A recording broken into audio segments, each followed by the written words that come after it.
Bom dia, Miguel Portas. Mesmo sendo apoiante de um dos candidatos, no caso Manuel Alegre, como é que avalia esta campanha? Bom, esta campanha muitas vezes foi-se dizendo muito mal desta campanha. Eu, sinceramente, não acho que esta campanha tenha sido nem pior nem melhor do que outras. Aliás, praticamente em todas as campanhas se vai dizendo que esta é sempre a pior, a última é sempre a pior. O que eu creio que há é uma situação um pouco diferente. As pessoas estão com uma vida muito difícil, sabem que as dificuldades que têm na vida, muitas delas, se deve às políticas governamentais e não propriamente ou diretamente a um Presidente da República, e as pessoas sabem que não é nesta eleição, não é o Governo que está a ir a votos, isso será na outra a seguir, mas não nesta. E, portanto, digamos que uma eleição presidencial não tem a mesma carga de dramatismo desse ponto de vista que teria uma eleição legislativa. Mas também foram os candidatos, ou pelo menos alguns candidatos, que puxaram para o terreno da campanha presidencial a ação governativa. Bom, mas é um pouco inevitável. Repare uma coisa, repare que não há um orçamento de Estado sem um Presidente que o assine. Um Presidente diz ao que vem, ou um candidato a Presidente diz ao que vem, e isso tem depois também consequências. Ou seja, eu diria, aliás, que mesmo com Cavaco Silva, que é o homem que está na política portuguesa há mais anos, depois do 25 de Abril, há 25 anos, no fundo nunca deixou de ter influência na política portuguesa, portanto é seguramente o mais profissional, digamos assim, dos políticos atualmente em exercício. Mesmo com ele, não se pode dizer que tudo continuará como até aqui. Ou seja, também é possível que haja, primeiro é possível sempre piorar, e depois não é certo e seguro que os protagonistas políticos se comportem sempre da mesma maneira. Aliás, temos a experiência de que na presidência nem sempre se comportam da mesma maneira entre o primeiro e o segundo mandato. Agora, é evidente que está claramente em causa uma questão decisiva, pelo menos. Ou duas. Uma é o modo como Portugal se deve relacionar com a União Europeia num contexto de crise. Se deve ter uma atitude, digamos assim, de bom aluno, entre aspas, ou de mão estendida, ou se pelo contrário deve ser um país que procura ativamente alianças para algumas soluções europeias que ajudem o país a combater com mais eficácia o ataque dos especuladores à dívida pública. E temos do outro lado quais é que são as linhas, digamos assim, as linhas vermelhas aonde o veto político se aplica.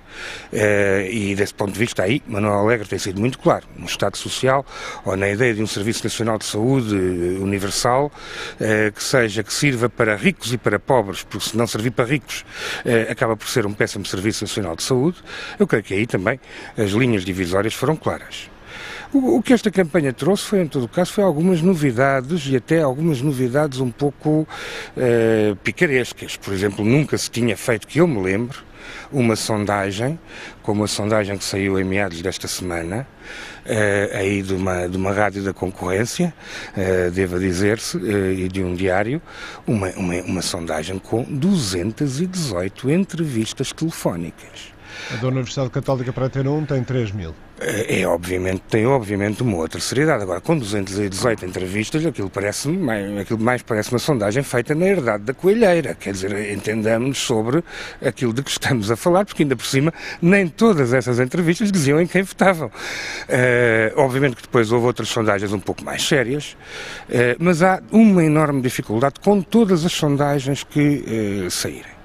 Sejam mais credíveis, com uma amostra maior, com voto em urna, tudo isso ajuda a limitar o erro. Mas há dois aspectos que são muito difíceis de estimar numa eleição como esta presidencial. E que o primeiro é a abstenção. Por definição, as sondagens não medem a abstenção. E, portanto, se vai mais gente votar ou se vai menos gente votar, basta que a repartição desses que não sabem ainda se vão votar não seja uma repartição exatamente como a da sondagem, para alterar muito os resultados face à sondagem. E a outra é o dos hesitantes, das pessoas que ainda hesitam. Por exemplo, numa das sondagens que saiu, havia 14% de pessoas que não queriam dizer em quem iam votar porque ainda hesitavam.